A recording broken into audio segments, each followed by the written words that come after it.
ዛሬ ያለ እንቁላልና ያለ ወተት የተሰራ እንደዚህ ቆንጆና ጣፋጭ የሆነ የኬክ አሰራር ነው ማሳያችሁ። በመጀመሪያ አንድ ብርጭቆ የሚሆን ስኳር እንጨምራለን። ከዛ እኔ 2 ፍሬ ብርቱካን ጨምቄበት እንደዚህ ግማሽ ኩባያ ወጥቶልኛል፣ እሱን እንጨምራለን። ከዛ ደግሞ ግማሽ ኩባያ ዘይት፣ 1 ክዳን ቫኒላ እናደርግና በደንብ ስኳሩ እስኪሟሟልን ድረስ እንደዚህ እናዋህደዋለን ማለት ነው። ከተዋሃደልን በኋላ ደግሞ 1 ኩባያ ከግማሽ የሚሆን ዱቄት ጨምሬበታለሁ። ከዛ ደግሞ እሱንም እንደዚህ በደንብ አድርገን እናዋህደዋለን ማለት ነው።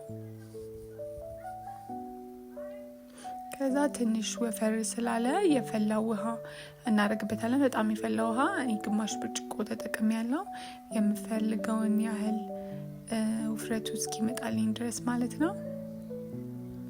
ከዛ እንደዚህ ቆንጆ ነው ደርሶልኛል። ከዛ አንድ ማንኪያ ከግማሽ የሚሆን ቤኪንግ ፓውደር አደረኩበት። ፓትራይን ደግሞ እንደዚህ ዱቄትና ዘይት ስሩን ቀባሁትና ሊጤን አደረኩበት ማለት ነው። ከዛ ኦቨን ውስጥ